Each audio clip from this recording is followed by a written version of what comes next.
Welcome back, Psychology 100 students. I hope that you're happy and healthy and making the best of your situations, going for walks, not going to stir crazy. This is the very first filming I'll be doing in what I call Spidey's lair. So if you see some weird things in the background, don't be alarmed. I'm not in my office anymore. I'm at home, and I'm making the best of the situation, as I'm sure you all are doing. We're going to be talking about Chapter 10 today. Voila! And I'm using a different computer, similar equipment, and I'm hoping that this will pick up and will be fine. Before we get into the particulars of Chapter 10, I wanted to show you something. I think only 2 classes have actually seen this live in person. From Chapter 9, this is my T-Bird I mentioned, with one knob in the back, as you can see, raising and lowering the windows, and the other knob collapsing, turning it into a convertible. Very cool car. I had to take it out of the glass case where I keep it with some of my other toys, and wound up knocking a bunch of other toys out, but you know what? You're worth it. You're worth it. There's the little rubber tires. Voila. Okay, let's get back to Chapter 10. Motivation and emotion. How do I feel about this chapter? I dig this chapter. Indeed, very much so. Why? Because the words are related. Emotion and motivation are from the same Latin word movere, to move. And let's think about it.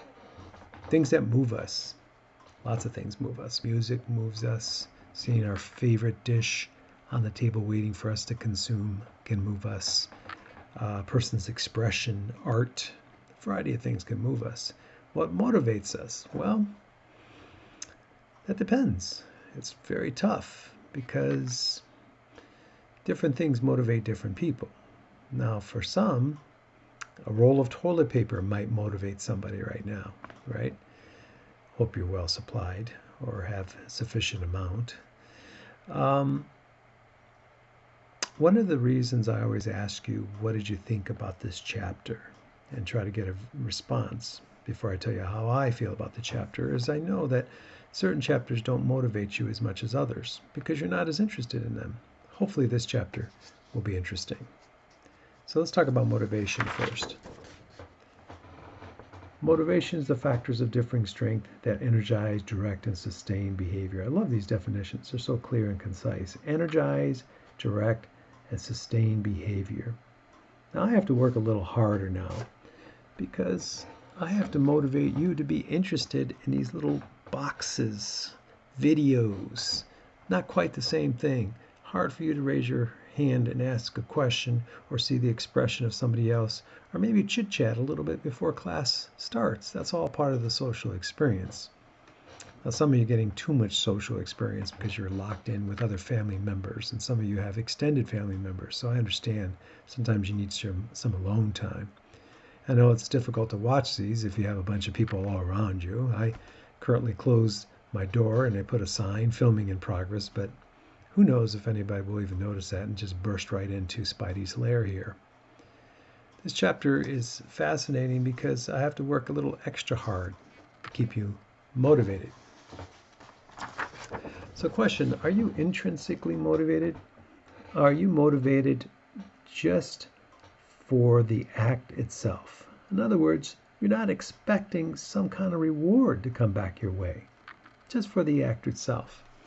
Or are you leaning more towards extrinsic motivation? Maybe you're doing it because you know there's something in it for you, right? Doing it because you know there's something in it for you. My sister-in-law just exchanged a bunch of necessities. She gave it to our family. My wife met her, and she gave her some medical supplies and a variety of other things that she thought we might need in the household. And we send her some things too. So, did we do that as a form of helping a family member out without the idea that we're going to get something back in return? Or did we do it like, wow, I really need those supplies, so we better give her something, so as a form of payment? It's up for debate. Your own extra credit opportunities. Did you do it and are willing to donate, and some people have already done that, donated a gift card for our programs we're collecting for? Is that because you want the points, or is it because it's a good thing to do to help others, especially in these times of need? Maybe a little bit of both.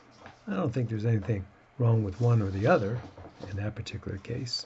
If you get some points and help somebody, all the better. Now let's go back to this guy, Mr. Maslow. First name starts with an A. Do you remember what his first name was? Abraham.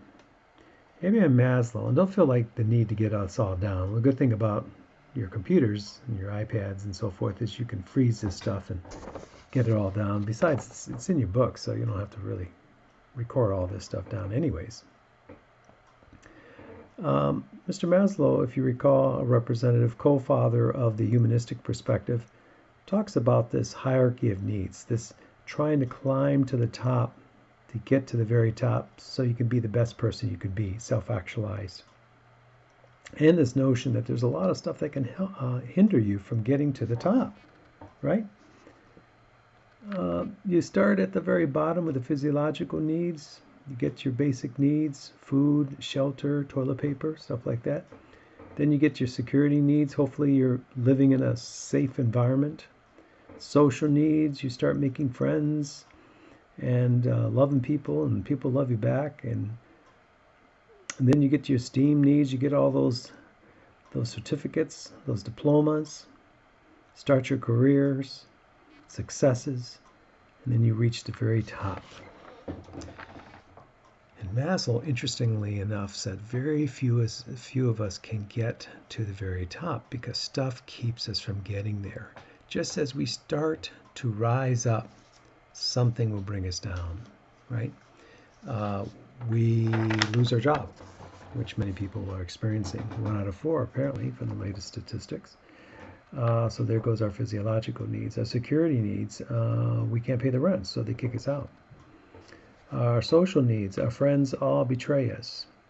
Our esteem needs, the degree that we got was from some useless organization that's not even accredited.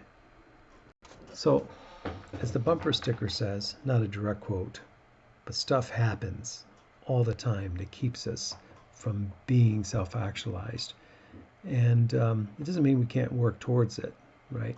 And some people have failed numerous times and still were successful. Like who? Who did Abraham Maslow think was self-actualized? Well, I'll tell you. I'm glad you asked, even though you didn't. Abraham Lincoln, Albert Einstein, Amelia Earhart. Have you heard of those folks? Those folks were all definitely self-actualized. Now, were they perfect people? No. Abraham Lincoln, former president of the United States, 16th president to be exact, probably had the equivalent of a second-grade education. Not very high at all. He was the kind of person as a kid that if he heard a word he didn't understand, he'd have to ask until he found out what the definition was. Brilliant. But as a young man, his friends had to take away his pocket knife because they were afraid he was suicidal. Not a perfect person. Albert Einstein, one of the greatest thinkers of all time. Matter of fact, there's a book called Einstein's Brain that explores what happened to his brain afterwards because people wanted to explore it and find out why was he so smart. By the way, there were some differences in his brain's portions. He had a son that was probably schizophrenic and institutionalized. Didn't have a whole lot to do with his son. Not a perfect person. Amelia Earhart was told, you can't fly from point A to point B. Nobody can. You're a woman. You can't do it. What did she do? She flew from point A to point B. However, on her last flight, she was advised to take certain equipment for her safety. She refused. She liked doing things her way. That equipment that she did not take may have contributed to the fact that we could not find her, even though there are a lot of folks looking for her. some recent evidence showed that she probably survived a crash and perished due to lack of fresh water. Most unfortunate. Not perfect people, but amazing people. So self-actualized people have certain things in common. They are very realistic and accepting of their environments. They're very spontaneous people, problem-centering, very independent, and they always have a continued freshness of appreciation. In other words, they stop and smell the churros, exactly. And they have a lot of peak experiences. So think about what it's like to be self-actualized if you know somebody who's like that, or perhaps you are. That would be interesting. How's your homeostasis these days? Now, you might say, hey, my sexual preferences is none of your business, but that's not what I mean. I'm talking about body equilibrium. So the next time you go to the doctor, they're going to check your homeostasis. And what are they checking? Well, hopefully they're not checking for COVID-19. No, they're checking things like your blood pressure, your weight, your pulse rate. They're just checking the basics, just to see if you're falling within the normal range. Has it drastically changed since the last time they checked you? Now, obviously, we're in flux. We're supposed to be approximately 98.6, but our body's always in flux. Why? Because we live in California, right? In the morning, it's all cold, especially for those early morning classes. And later, the sun comes blazing out, and it gets all hot. So depending on when we're checked, that could determine what our homeostasis is like. So we're looking for an overall body equilibrium. Now, I got to fess up to something before word spreads. And you know how with the internet, now everybody's hooked to their phones and their computers these days. I got to fess up before it comes out and becomes public knowledge. I'm a sugar daddy. Now, before you jump to conclusions, because I know even though I can't see you, some of you made kind of a shocked expression there. What I'm talking about is not the definition of sugar daddy that you're thinking of. I'm talking about the amount of glucose in my body, right? So let me tell you the story of sugar daddy. When I was a kid, I was always a chubby kid. Now, we can use all kinds of euphemisms like cherubic or chubby is another one. But most people would just say I was plain out fat. And that it shouldn't be a dirty word, but that's what the reality was. I know I would always get embarrassed when my mother would take us to Sears or Kmart's. She'd look for back to school clothes and she'd ask the salesperson, "Where's the husky section?" And she'd say it all loud.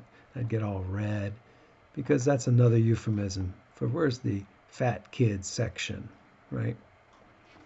Now, this has been an issue most of my life, up until about 2003, when I started losing weight without trying to lose weight. And I thought, how cool is an exercise program like that? I don't even exercise at all, and I'm losing weight. How cool is that? And then I was thirsty all the time, and so constantly drinking tons and tons of liquids constantly. And I was waking up in the morning with a little tingling sensation in my fingers. And I thought, wow, is that my spidey senses going off? Could be. You never know. But I went to the doctor and I said, hey, I got tingling fingers. I'm thirsty all the time. I'm losing weight without trying to. I'm drinking lots of water. What could this be? And the doctor said, you guessed it, you have diabetes. He says, I'll run some tests, but you have diabetes. He says, does anybody in your family have it? And I says, I don't think so. At that time, I went home and called my mom, and I said, hey, Mom, does anybody in our family have this? She's like, the whole freaking family has it, right? I have it. Your aunts all have it. Like the whole family has it. I should have paid more attention when I was a kid. I probably should have exercised more, and I probably should have watched what I ate, right? So that's why I'm a sugar daddy. Type 2 diabetes. I have to take a lot of pills. I have to exercise. I have to be careful what I watch. So when we're in the classroom and I see you guys eating something sweet, some pan dulce or some some good, yummy sugar sweets, and I say, oh, what you eating? And some of you are just a polite person. You'll say, hey, would you like some? That's a murder attempt when you offer me some, right? Unless you are trying to kill your professor, which is difficult to do long distance. But so now you know the secret as to why I'm a sugar daddy. There's more about motivation and emotion I want to share with you